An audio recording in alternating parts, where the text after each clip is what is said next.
अस्सलाम वालेकुम दोस्तों, अॼु को पंहिंजो मौज़ू आहे influential thinkers of the world. यानी दुनिया में जेके बि ॾाहा रहिया आहिनि या उहे ज़हन जिन्हनि दुनिया ते पंहिंजा असर छॾिया, दुनिया खे पंहिंजी ॾाह ॾिनी ऐं उनखे पॉज़िटिवली जेको इम्पैक्ट कयो, उन्हनि ॾाहनि ते उन्हनि थिंकर्स ते पाण ॻाल्हाईंदासीं। ऐं ही तव्हांखे ॿुधाईंदो हलां त सोशल स्टडीज़ जे कोर्स जी लास्ट क्लास आहे ऐं सुभाणे जेको आहे इंशाल्लाह मॉक टेस्ट जेका थियणी आहे। ऐं इन खां अलावा जेको कोई अहिड़ो मौज़ू रहिजी वियो आहे जिते पाण ॻाल्हायूं या ॻाल्हाए सघूं था त पंहिंजे कमेंट में ज़रूरु ॿुधाइजो। त सुभाणे तव्हांखे ज़ाहिर मॉक टेस्ट में शरीक नहीं थियणो आहे। सो अॼु जो जेको ही लास्ट लेक्चर आहे या आख़िरी पंहिंजी कचहरी आहे इन कोर्स जे हवाले सां, उन जो मौज़ू आहे दुनिया जा जेके अज़ीम ज़हन रहिया आहिनि, अज़ीम ॾाहा रहिया आहिनि, उन जे हवाले सां पाण अॼु ॻाल्हाईंदासीं कचहरी में ऐं लेक्चर में।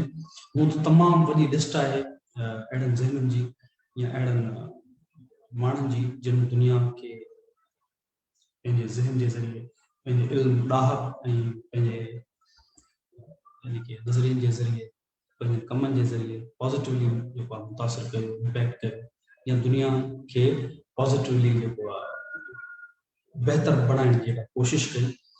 ऐं छो त हू इलाही सारा कॉन्टेक्स्ट आहिनि मुख़्तलिफ़ शख़्सियतनि खे ॾिसण जा, पर असां ख़ासि जेको हिते पैरामीटर तय कयो आहे त दुनिया में जेके वॾे में वॾा ॾाहा फिलोसोफर्स रहिया आहिनि, वॾा थिंकर्स रहिया आहिनि या साइंटिस्ट रहिया आहिनि या आर्टिस्ट रहिया आहिनि, जेके तमामु वॾा नाला आहिनि, उन्हनि खे असां हिन में इंक्लूड कयो आहे। थी सघे तो कुझु अहिड़ा नाला तव्हां सोचो हिन में इंक्लूडेड न आहिनि, इन कमेंट में ॿुधाए सघो था। So let's move on. हाणे पंहिंजी कचहरी जी शुरूआत कयूं था हिननि ॿिनि तस्वीरनि सां ऐं हिन में सवाल तव्हांजे आरो ॾिनल आहिनि ऐं इन्हनि जा तव्हां जवाब ॾियो त पाण अॻिते वधायूं। ही ॿई दुनिया जी मशहूर तस्वीरूं आहिनि। हिकिड़ी तस्वीर में हिकिड़ो ख़ासि सिनेरियो ॾिनल आहे ऐं ॿी तस्वीर में हिकु ॿियो ख़ासि सिनेरियो ॾिनल आहे। ॿिन्ही जे हवाले सां तव्हांजे आरो सवाल मौजूदु आहिनि। पहिरियों सवाल इहो आहे त what do you know about the first painting. जेका ही फर्स्ट पेंटिंग तव्हां ॾिसो पिया, उन हवाले सां तव्हां छा था ॼाणो। ऐं सेकेंड सवाल आहे त who is the creator of second painting and tell about its title. So he तव्हांखे ॿुधाए वठां त ही फर्स्ट पेंटिंग आहे ऐं ही सेकेंड पेंटिंग आहे ऐं ॿिन्ही जे हवाले सां तव्हां सवाल जा जवाब ॾेई सघो था या पंहिंजे कमेंट में ॿुधाए सघो था। ही ॿई यादगार तस्वीरूं आहिनि ऐं ॿिन्ही जी भी का ख़ासि मीनिंग आहे। So let me know about it.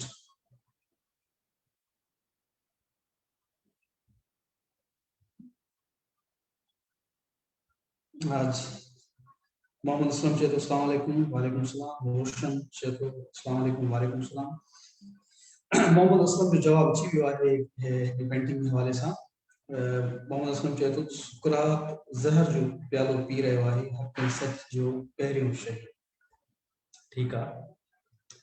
ॿी पेंटिंग के हवाले सां तव्हां ॿुधायो। हिकिड़ी पेंटिंग के हवाले सां तव्हां जेको आहे कमेंट करे छॾियो। ॿी पेंटिंग छा थी चवे, ॿी तस्वीर में छा आहे, उन जे बारे में ॿुधायो।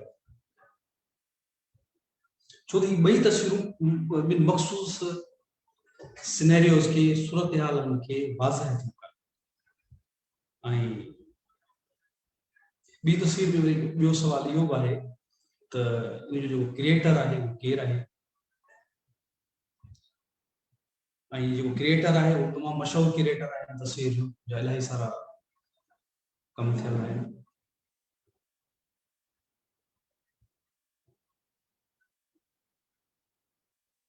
टाइम घटि आहे, ॿुधाईंदा वञो। वरी साइंस जी क्लास थियणी आहे, अक्सर शिकायत हूंदी आहे टाइम वधी थो वञे, छो त असां लेट था स्टार्ट कयूं।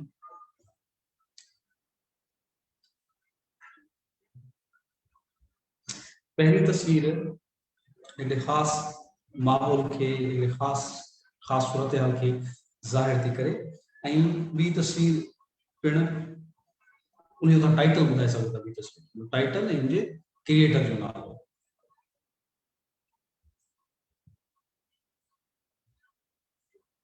हलो ठीक है, पहली तस्वीर ते अचूं था मोहम्मद असलम वारी जेका। अच्छा, मोहम्मद असलम जो वरी कमेंट है तो ॿी तस्वीर तो शायद यूनान जे म्यूज़ियम जी है, जंहिंमें शायद खुदाउनि जे बारे में ॿुधायल आहे। तव्हां थोरो करीब आहियो, घणो करीब आहे हुन चवंदुसि, थोरो करीब आहियो। अच्छा, हाणे पहिरीं जेका तस्वीर आहे मोहम्मद असलम जो जवाबु बिल्कुलु दुरुस्त आहे त ही सुकरात खे जॾहिं ज़हर जो प्यालो ॾिनो पियो वियो ऐं जॾहिं हुन ते इल्ज़ाम लॻा तो खुदाउनि जो इनकारी आहे ऐं तो खुदाउनि जी तौहीन थो करे, अहिड़े तरह जा जेके इल्ज़ाम लॻा हुन ते त उनखे ज़हर जो प्यालो ॾिनो ऐं ही उन सूरत हाल खे ज़ाहिर पई करे। ही उनजा शागिर्द आहिनि, साथी आहिनि जेके हिन सां गॾु मौजूदु आहिनि। ऐं सुकरा जे बारे में इहो पिणु चयो थो वञे त हुनखे हुनजे शागिर्दनि चयो त जेकॾहिं तव्हां चओ त असां तव्हांजी आज़ादी खे ख़रीद करण जी कोशिशि कयूं ऐं असां हिते कोशिशि कयूं त तव्हांखे आज़ादु कयो वञे या तव्हांखे भॼाइण में मदद कयूं, त उते सुकरात भॼण खां बि इनकार करे छॾियो हो, माफ़ी वठण खां पिणु इनकार करे छॾियो हो ऐं ज़हर जो प्यालो। ॿी जेका तस्वीर आहे उहा आहे, इन जो जेको टाइटल आहे उहो आहे the judgement day. Michelangelo जी ठाहियल आहे ऐं जजमेंट डे खे ॾेखारियल आहे हिकिड़े ख़ासि तरीक़े सां, हिकिड़े ख़ासि आर्टिस्टिक अंदाज़ सां। सो ये ॿ तस्वीरूं आहिनि, इन जा जवाब तव्हांजे आॾो रखिया। Let's move on. अच्छा, हाणे तव्हांजे खां सवाल आहिनि। मूं त अॻियां ॾिनल आहे न पूरी हिकिड़ी लिस्ट ॾिनल आहे जेके वॾा ज़हन रहिया आहिनि मुंहिंजी। हाणे तव्हां ॿुधायो त जेके टॉप 5 इन्फ्लुएंशियल स्कॉलर्स या जेके माइंड्स आहिनि उहे कहिड़ा आहिनि तव्हांजी नज़र में? तव्हां छा था सम्झो? तव्हां ॿुधाईंदो हिते पाण उनजा नाला लिखी बि सघो। 5 अहिड़ा ज़हन ॿुधायो जिन्हनि दुनिया ते पंहिंजा असर छॾिया। उनमें स्कॉलर थी सघनि था, आर्टिस्ट थी सघनि था, या ईअं खणी चइजे त साइंटिस्ट थी सघनि था, को बि थी सघे थो। दुनिया जा 5 टॉप जेके स्कॉलर्स आहिनि या माइंड्स आहिनि उन्हनि जा नाला ॿुधायो।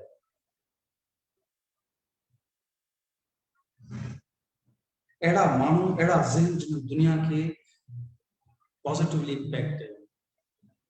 नेगेटिव तव्हांखे नाला न आहिनि खणा। You have to tell about जिन्हनि पॉजिटिवली इम्पैक्ट कयो। अहिड़ा ज़हन, अहिड़ा माइंड्स जिन्हनि हिन दुनिया के पॉजिटिवली इम्पैक्ट कयो, जिन्हनि कंट्रीब्यूट कयो।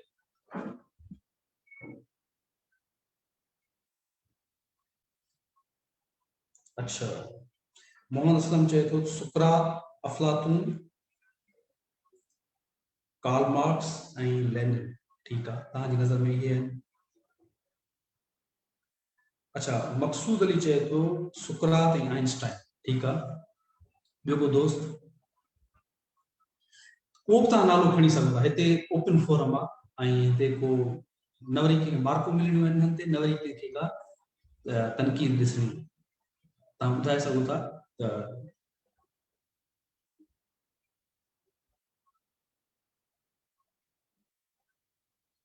अच्छा, हज़रत उस्मान गनी रज़ी अल्लाह ताला। ठीक है, सुकरात, अफलातून। ओके, ही तव्हांजे कंट्रीब्यूशन जे लाइ आहे स्लाइड। ही ब्रेन स्टॉर्मिंग पण कयूं पिया ऐं उन सां गॾु तव्हां पिणु कंट्रीब्यूट कयो पिया, मुख़्तलिफ़ नाला ॿुधाए करे। हज़रत मोहम्मद सल्लल्लाहु अलैहि वसल्लम बिल्कुलु तमामु वॾी शख़्सियत आहे। उन्हनि जो पिणु दुनिया में तमामु वॾो कंट्रीब्यूशन आहे पंहिंजे किरदार जे ज़रिए ऐं पंहिंजी ॾाहप जे ज़रिए, पंहिंजे रोल जे ज़रिए। बिल्कुलु, पर इहो ज़हन में रखो त इहे मज़हबी शख़्सियतूं आहिनि। हज़रत मोहम्मद सल्लल्लाहु अलैहि वसल्लम या हज़रत उस्मान आहिनि या ॿिया अहिड़ा के नाला असां जेके खणूं था, उहे मज़हबी शख़्सियतूं आहिनि। असां हिन में ख़ैर अॻियां हली करे स्लाइड मज़हबी शख़्सियतनि जे हवाले सां पिणु मूं ऐड कई आहे, पर ख़ासि फोकस हिन में अहिड़नि ज़हननि ते आहे जिन्हनि साइंस के मैदान में, फिलॉसफी के मैदान में या आर्ट के मैदान में तमाम वॾो जेको आहे कंट्रीब्यूशन कयो।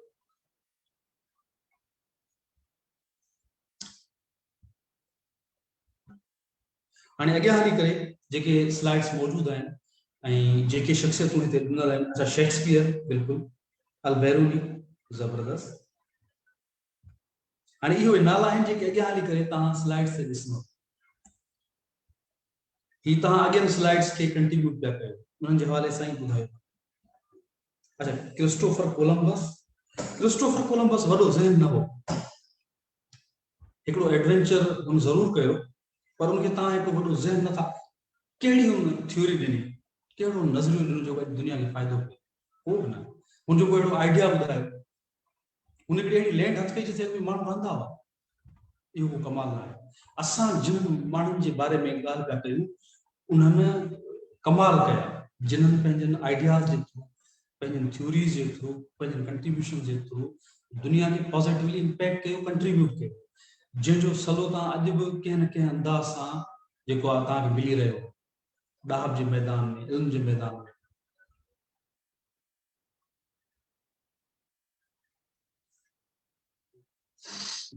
ठीकु आहे, यहाँ शुरूआत कयूं था। सभिनि खां पहिरीं असां चऊं था प्लेटो ते अफलातून ते। ही यूनान जो फ़लसफ़ी हुयो ऐं घण तरफ़ो इनके इल्म घण तरफ़ी इनके शख्सियत असां चई सघूं था। सुकरात जो शागिर्द हुयो ऐं 427-28 या 424-23 BC जे दौर में जेको आहे इनजी डेथ थी आहे, ऐं जॾहिं जेका पैदाइश थी आहे, जेका शुरूआत आहे हिनजी 348 347 BC में आहे, बिफोर कॉमन एरा, ऐं एथेंस में रहंदड़ हुयो। Plato was an Athenian philosopher during the classical period in ancient Greece, founder of the Platonist school of thought and academy, the first institution of higher learning in the Western world. इन जगह academy कायम कई, उन दौर में पहिरीं Europe में अहिड़ी अकेडमी हुई जेका आला तालीम जे लाइ या आला जेको आहे सतह जे बहसनि जे लाइ ऐं दर्सन जे लाइ उहा अकेडमी कायम थियल हुई, जंहिंमें उन दौर जा जेके वॾा अमीर ख़ानदाननि जा जेके माण्हू हूंदा हुआ, उन अकेडमी में पंहिंजनि ॿारनि खे, नौजवाननि खे मोकिलींदा हुआ त उहे वञी करे प्लेटो वटि या अफलातून वटि पढ़नि। He is widely considered the pivotal figure in the history of ancient Greek and Western philosophy, along with his teacher Socrates and his most famous student Aristotle या अरस्तु, Socrates इनके सुकरात के चवन था। Plato has also often been cited as one of the founders of Western religion and spirituality. यानी जेकी western religions आहिनि, हिकु फिलॉसफी ते तव्हां जो असर ॾिसी सघो था, पर जेकी बि मग़रबी मज़हब आहिनि या ख़्याल आहिनि, उन्हनि ते अफलातून जो गहरो असर नज़र अचे थो। The so-called Neoplatonism of philosophers like Plotinus and Porphyry greatly influenced Christianity through church fathers such as Augustine, Alfred North Whitehead once noted, the safest general characterization of the European philosophical tradition is that it consists of a series of footnotes to Plato. मतलब हिते जो चवण जो मक़सद आहे इन slide जो इहो आहे त जेका क्रिश्चियन जेको तव्हां रिलीजन ॾिसो था, उनमें क्रिश्चियन जे रिलीजन्स ते प्लेटो जी फिलॉसफी जो गहरो असर नज़र अचे, छाकाणि उन ज़माने में जेके पुराणे ज़माने में जेके क्रिश्चियन जेके चर्च जा माण्हू हुया या उन्हनि जे जेके एम्पायर्स हुयूं उन्हनि जा माण्हू हुया, उहे प्लेटो जा या उन सां लाॻापियल जेके फिलॉसफीज़ आहिनि उन्हनि जा शीदाई हुया या उन्हनि वटि उहे फिलॉसफीज़ पॉपुलर हुई। उनजे करे प्लेटो या अफलातून जे फ़लसफ़े जो क्रिश्चियनिटी ते या ईसाईयत ते गहरो असर नज़र अचे। Plato was the innovator of the written dialogue and dialectic forms in philosophy. मतलब अॻु में वर्बली जेका कम्युनिकेशन थींदी हुई, जेके मकालमा थींदा हुआ, जेके डायलॉग थींदा हुआ, उहे वर्बल हूंदा हुआ, पर अफलातून जे दौर खां पोइ जेको रिटन डायलॉग आहे या नैरेटिव्स आहिनि जेके नरेशन आहे लिखण जे थ्रू के फ़लसफ़े खे बयान कजे थो कंहिं कचहरी खे बयान कजे थो उन ज़माने खां इहा शुरूआत थियणु शुरू थी Plato is also considered the founder of Western political philosophy. His most famous contribution in the theory of forms known by pure reason, in which Plato presents a solution to the problem of universals known as Platonism, also ambiguously called either Platonic realism or Platonic idealism. He is also the namesake of Platonic love and the Platonic solids. Major works major works of Plato includes Apology, Crito, Phaedo, Symposium and the Republic. ये मशहूर ये समझो तो लिखणी असां चई सघूं था जेको कलेक्शन आहे कम जो प्लेटो जो अफलातून हाणे नेक्स्ट जेको ॾाहो आहे उनखे असां चऊं था अरस्तु या एरिस्टोटेल born in 384 BC and died in 322 BC before Common Era. Aristotle, a Greek philosopher and polymath during the classical period in ancient Greece, taught by Plato, Arastu jo shagird huyo, he was the founder of the Lyceum and Peripatetic school of philosophy and Aristotelian tradition. His writings cover many subjects, including physics, biology, zoology, metaphysics, logic, ethics, aesthetics, poetry, theater, music, rhetoric, psychology, linguistics, economics, politics, and government. Aristotle provided a complex synthesis of the various philosophies existing prior to him. It was above all from his teachings that the West inherited in intellectual lexicon as well as problems and methods of antique inquiry. As a result, his philosophy has exerted a unique influence on almost every form of knowledge in the West and continues to be a subject of contemporary philosophical discussions. Arasto बिल्कुल इन वांगुर अफलातून वांगुर western philosophy के तमाम घणो जेको मुतासिर कयो ऐं जेको हिन जो कम तमाम घणो फैलियल हो कि हिकड़ी खास फील्ड ते तव्हांखे नज़र न ईंदो उनमें biology zoology metaphysics logic ethics politics उन सभिनी शयुनि ते हिन जो कम नज़र अचे थो मेजर वर्क्स ऑफ एरिस्टोटल जेको include Nicomachean ethics, politics, metaphysics, poetics, and on the soul.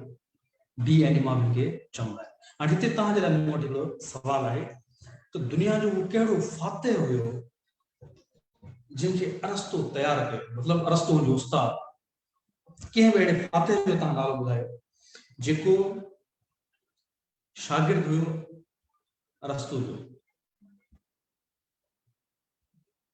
Time घटि आहे कमेंट ॿुधाए सघो था कंहिं बि अहिड़े फातेह जो नालो ॿुधायो वेस्टर्न जेको आहे उहा शख्सियत आहे मग़रबी शख्सियत आहे एतिरो तव्हां ॿुधाए थो छॾियां त यूनान जो इहो उहो कहिड़ो माण्हू हुयो जंहिंखे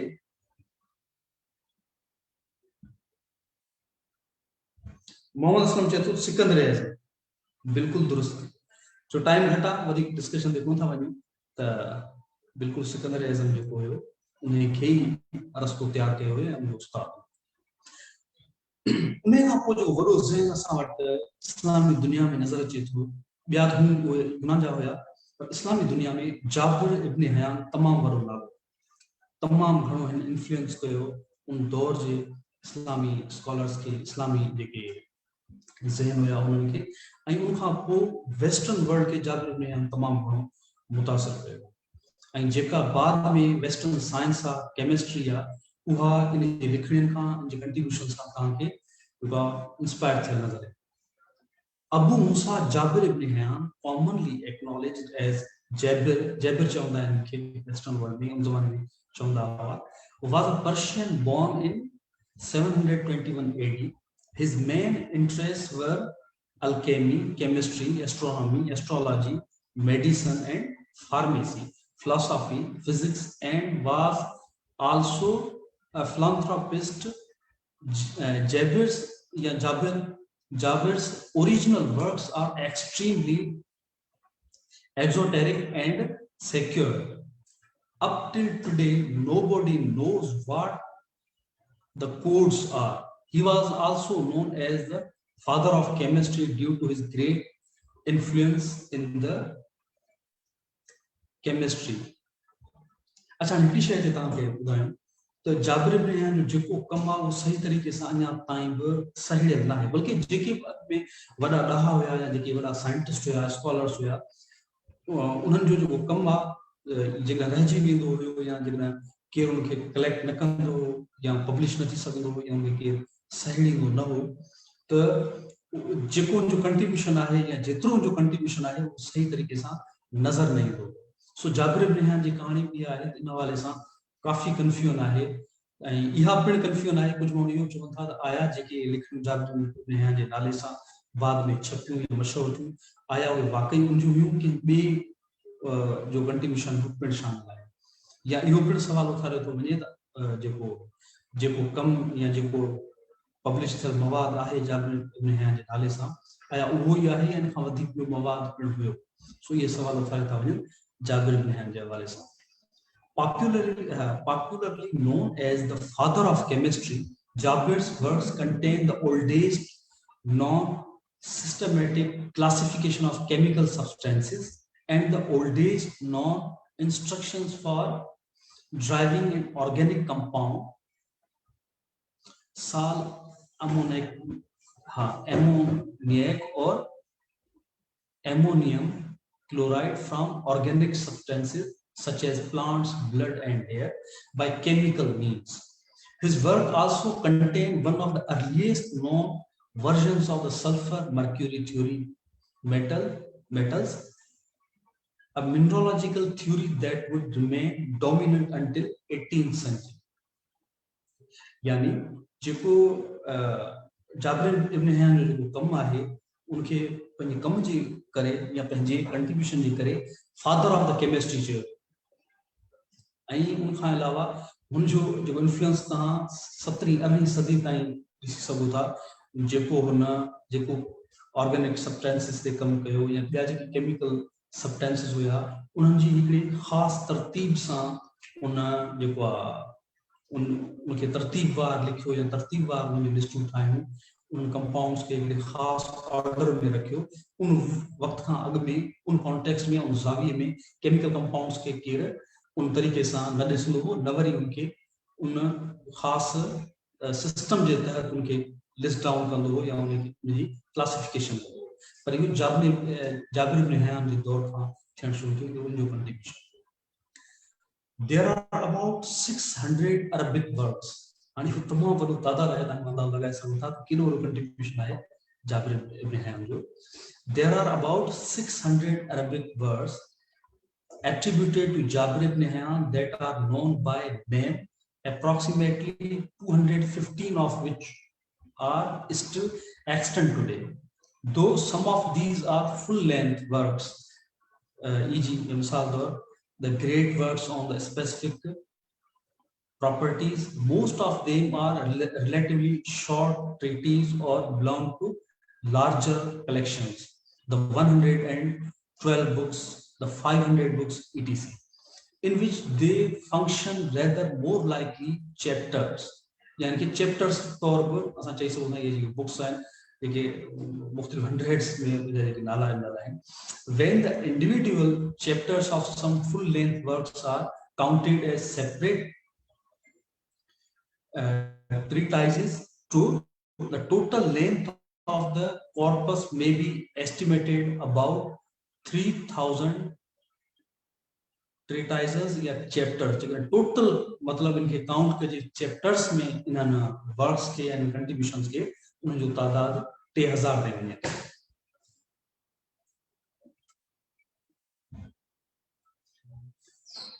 अच्छा इन खां पोइ असां चऊं था लियोनार्डो डा विंची, तमाम वॾो नालो हो यूरोप में ऐं रिनाइसेंस जे दौर में सुजागी जे ज़माने में हिन जो कंट्रीब्यूशन ॼाणायो वञे थो ऐं जेको आहे 15 अप्रैल 1452 में ॼाओ इटली में ऐं 2 मई 1519 में फ्रांस में फौत थियो।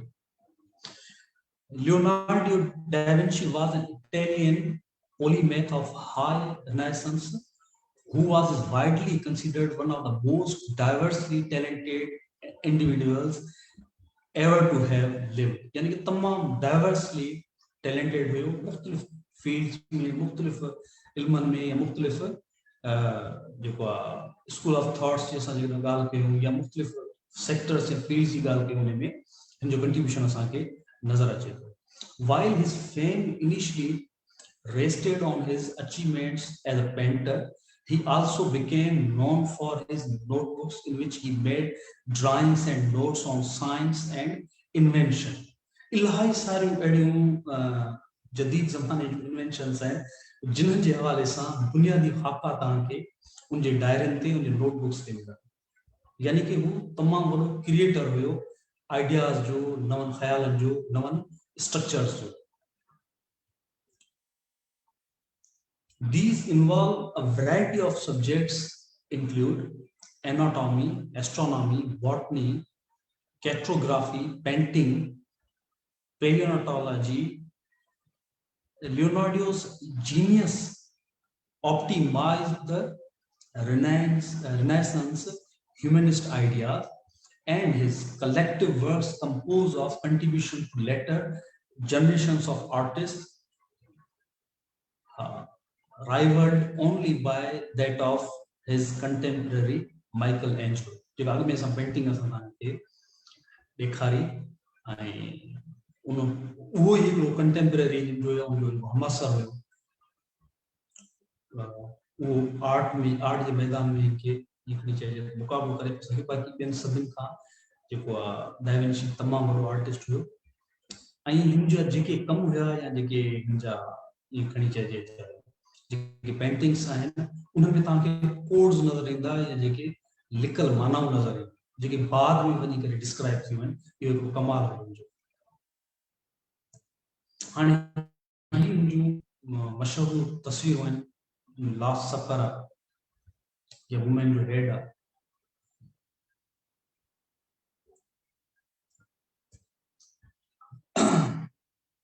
इन खां पोइ आहे गैलीलियो गैलीली 15 फरवरी 1564 में जेको आहे इटली में पैदा थियो ऐं 8 जनवरी 1642 ते इटली में फौत थियो ऐं हिन जा पिण तमामु वॾा कंट्रीब्यूशन्स आहिनि ख़ासि तौर ते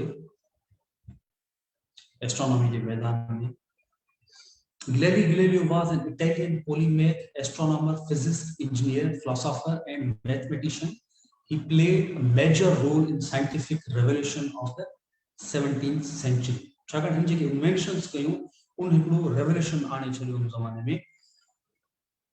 Galileo studied speed and velocity, gravity and free fall, the principle of relativity, inertia, projectile motion, and also worked in applied science and technology, describing the properties of pendulums and hydrostatic balances. He invented the thermoscope and various military compasses and used the telescope for scientific observations of celestial objects. यानी कि जेके आसमान में असांखे नज़र ईंदड़ जेके objects आहिनि या सयारा आहिनि उन्हनि खे साइंटिफिक बेसिस ते स्टडी कयो पंहिंजी invention J through. His contributions to observational astronomy include telescopic confirmation of the phases of Venus, observation of the 4 largest satellites of Jupiter, या जेके चंड जेके गैलियन चंड चवंदा आहिनि गैलीलियो वारा चंड उन्हनि जो पुराणो नालो हुयो जेके जुपिटर जा 4 वॾा चंड आहिनि उन्हनि खे डिस्कवर कयो आहे, गैलीलियो कयो आहे। Observation of Saturn's rings and analysis of sunspots। अच्छा, इन पर असां चऊं था इज़ाक न्यूटन ते, या सर इज़ाक न्यूटन। ये 4 जनवरी 1943 ते यूके में, यूनाइटेड किंगडम में पैदा थियो, ऐं 18 मार्च 1727 में लंडन में, मतलब यूके में जो फोर्थ थियो। कैम्ब्रिज जो स्टूडेंट रहो, ऐं ट्रिनिटी जो कॉलेज आहे उनजो। Sir Isaac Newton was an English mathematician, physicist, astronomer, theologian, and author in his time as a natural philosopher, who is widely recognized as one of the most influential scientists of all time. As key figure in the scientific revolution, his book Mathematical Principles of Natural Philosophy, first published in 1687, established classical mechanics. Newton also made seminal contributions to optics and shares credit with Gottfried Wilhelm Leibniz for developing the inferential calculus. And हिन जा contributions and Newton जा उन ते अचूं था। Laws of motion, 3 laws of motion। जेके 3 असां laws पढ़ूं था motion जा, यो न्यूटन जो contribution है। He formulated notion gravity as a universal force। gravity जे हवाले सां जेके जो theories हुयूं या जेके जा ideas है वो उन ज़माने में contribution हुया। उन खां पोइ he discovered generalized binormal theorem। He invented calculus। He identified light as source of color sensation। He inferred correctly the oblateness of Earth's spheroidal figure। He invented first reflecting telescope। यानी पाण inventor हुयो ऐं reflecting जेका telescope आहे उहा इजाद कई। उन खां पोइ अचूं था Albert Einstein. born on March 14, 1879, या 1879 में पैदा थियो जर्मनी में, ऐं 18 अप्रैल 1955 यानी 1955 में न्यू जर्सी यूएसए में फोर्थ थियो। Albert Einstein was a German born theoretical physicist, widely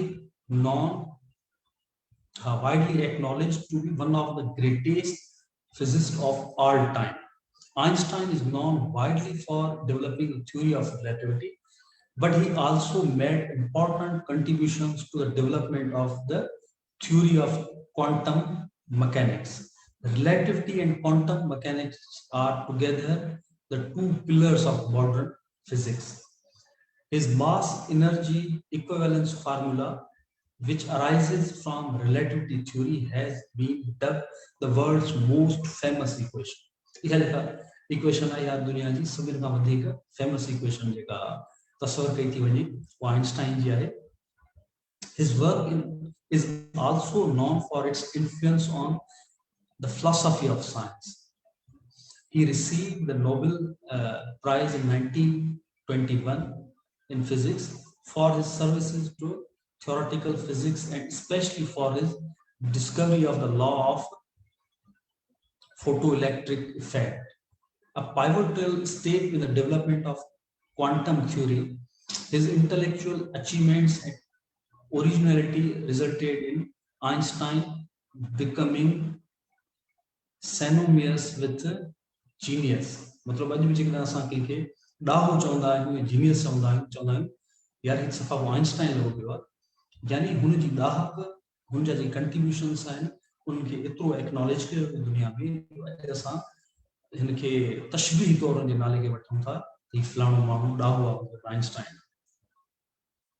हाणे जेके मेजर कंट्रीब्यूशन्स आहिनि आइंस्टाइन जा उन्हनि ते असां चऊं था he provided empirical evidence for atomic theory. He solved the riddle photoelectric effect.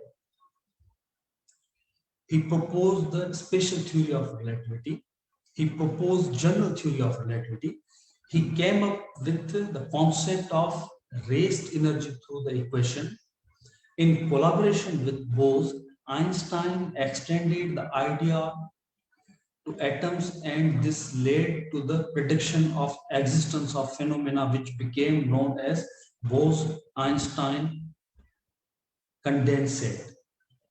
He contributed in the development of quantum mechanics theory. अच्छा हाणे हिन खां पोइ असां चऊं था त जेके रिलीजियस फिगर्स आहिनि, सभिनि खां पहिरीं असां हज़रत मूसा अलैहिस्सलाम ते चऊं था ऐं उहो तमामु उन ज़माने में कंट्रीब्यूशन जो तस्वर कयो थो वञे, ख़ासि तौर ते यहूदियुनि ईसाइनि ऐं मुसलमान वटि जेके टे इब्राहिमी दीन आहिनि उन्हनि में हज़रत मूसा जो तमामु वॾो ज़िक्र कयो थो वञे। रिलीजियसली ऐं ख़ासि तौर ते जेकर तव्हां लॉज जे कॉन्टेक्स्ट में ॾिसो, उन ज़माने में माण्हुनि खे लॉज ॾियण में या कानून ॾियण में हज़रत मूसा खे जेको आहे अहमियत ॾिनी थी वञे। उन खां पोइ जेको आहे ज़रोस्टर या ज़ुरतश्त जेको चयो थो वञे, ईरानी फिलासफर हुयो ऐं मज़हबी ईअं सम्झो फिगर हुयो। हाणे ख़ैर जो धर्म आहे, मज़हब आहे, उहो तमामु जेको आहे नज़र नथो अचे, पर उन इन्फ्लुएंस कयो उन ज़माने जे एम्पायर्स खे, ऐं ख़ासि तौर ते जो बाद में साइरस जी जेका एम्पायर हुई उनखे जेको आहे इंस्पायर कयो इन जे फ़लसफ़े जी इल्म। उनखां पोइ असां चऊं था कन्फ्यूशियस ते, जेको चाइनीज़ फिलासफर हुयो, ऐं कन्फ्यूशियज़म जेको चयो थो वञे पुराणो जेको ट्रेडिशनल चाइनीज़ रिलीजन आहे उनजो इहो अॻवान हुयो, ऐं इन पिणु चाइनीज़ सोसाइटी खे तमामु इन्फ्लुएंस कयो ऐं उन ज़माने में ई तमामु वॾो ॾाहो तसवुरु कयो थो। उन खां पोइ गौतम बुद्धा जो असां नालो ॿुधूं था त 5 खां 4 जेको आहे BC में ही पैदा थियो, ऐं इन पिणु उन ज़माने जी इंडियन सोसाइटी खे ऐं बाद में चाइनीज़ ऐं जेको इंडो चाइनीज़ जेका सोसाइटीज़ आहिनि उन्हनि खे तमामु मुतासिर कई। इवन सिंध में पिणु बुद्धम धर्म जा तमामु वॾा जेके नाला रहिया या तमामु वॾा माण्हू रहिया। इवन कुझु अहिड़ियूं सल्तनतूं रहियूं, अहिड़ियूं बादशाहियूं रहियूं सिंध में जिन जो तालुक़ु बुद्ध धर्म सां रहियो। उन खां पोइ महावीर आहे या महावीर चयो थो वञे, इहो हमअसर हुयो गौतम बुद्ध जो, ऐं इन जो जेको फ़लसफ़ो हुयो ऐं या इन जी जेका हिकिड़ी चइजे ॾाहप हुई उन पिणु ज़माने में माण्हुनि खे तमामु मुतासिर कयो। अॼु बि तव्हांखे जैन धर्म जा जेके पोइलक नज़र अचनि था उहे महावीर जा पोइलक आहिनि। उन खां पोइ हज़रत ईसा आहे या जीसस क्राइस्ट चयो थो वञे इनखे वेस्टर्न सोसाइटीज़ में। हज़रत ईसा जो हिकिड़ी चइजे जेको कंट्रीब्यूशन आहे या जेको रोल आहे उन ज़माने में उहो पिणु तमामु वॾो यादगार आहे, ऐं उनखे पिणु यादि कयो थो वञे।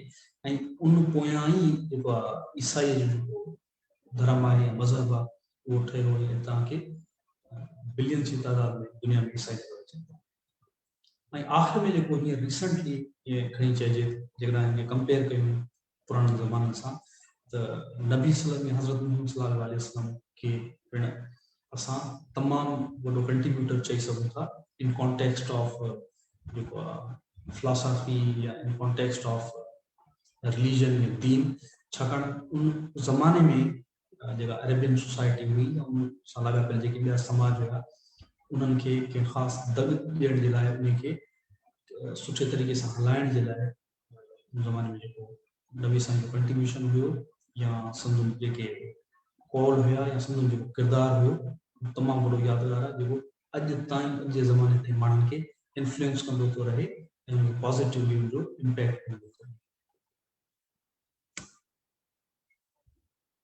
हाणे ही डिघी लिस्ट आहे मुख़्तलिफ़ में, हाणे मां ही हिकिड़े दफ़ा लिस्ट पढ़ी थो वञा तव्हांजे लाइ, ऐं इहे पिणु उहे नाला आहिनि छो तमामु वॾी डिघी लिस्ट आहे ॾाहनि जी या जेके जिन दुनिया खे इन्फ्लुएंस कयो। सो हिकिड़े दफ़ा उहा लिस्ट पढ़ी थो वञा त सोक्रेट्स आहे जी अरस्तू चयो थो वञे, या एमिडिकोलस आहे या ज़ेनो आहे, एनाज़ेरोगस आहे या पैथागोरस आहे, पैरामेंडिस आहे, एनाक्सिमेंडर आहे, ये यूनानी फ़लसफ़ी आहिनि पुराणा जेके क़बल मसीह जे ज़माने में हुआ, या एनाक्सिमेंडर आहे, थैलिस ऑफ माइलेटस आहे, या उन खां पोइ ज़मानो शुरू थिए थो इस्लामी फ़लसफ़ियनि जो या साइंटिस्ट जो, उन में मोहम्मद बिन मूसा ख्वारिज़मी आहे, अबू अली बिन सीना जे नाले सां मशहूरु आहे, इहो पिणु तमामु वॾो ज़हन, मोहम्मद बिन ज़करिया राज़ी, इन खां पोइ आहे अबू रियान अल बैरूनी, अल खज़ीनी, इब्नुल हिथम इनके चयो थो वञे यूरोप में, पर बेसिकली इब्नुल हिशम आहे, उन खां पोइ अल किंदी आहे, ऐं लोरेंज़ो डी मेसिडी आहे, ऐं माइकल एंजलो आहे, ऐं निकोलस कॉपरनेकस आहे, ऐं फ्रांसिस्को पेट्राका आहे, राफेल आहे, या निकोलो मैकेवेली आहे, मैकेवेली चयो थो वञे, तमामु वॾो इहो ॾाहो हुयो, इन खां पोइ माइकल मोंटेगी आहे, निकोलो मैकेवेली ॿ दफ़ा ॾेई छॾियो आहे, साॻियो ई आहे, विलियम शेक्सपियर आहे, जॉन लॉक आहे, या रॉबर्ट हुक आहे, डेविड ह्यूम आहे, जीन जैकस रोज़ो या रूसो चयो थो वञे इनखे, फ्रेंच फिलोसोफर हुयो, या इमानुएल कांट आहे, जॉन डेल्टन आहे, जेम्स वाल्ट आहे, ऐं कार्ल मार्क्स आहे, इहो तमामु वॾो ॾाहो रहियो आहे ज़माने जो, या अलेक्जेंडर ग्राहम बेल आहे, सिगमंड फ्राइड आहे, ऐं निकोला टेस्ला आहे, इहो पिणु तमामु वॾो ज़हीन हुयो, बदकिस्मती सां जेके कम शुरू कया उहे कंप्लीट न करे सघे, ऐं तमामु वॾो ज़हन हुयो निकोला टेस्ला। उन खां पोइ मोहनदास करमचंद गांधी आहे, जेके महात्मा गांधी नाले सां पाण सुञाणूं था। उन खां पोइ लास्ट में हिकिड़ो नालो मां एड कयो आहे रजनेश ओशो।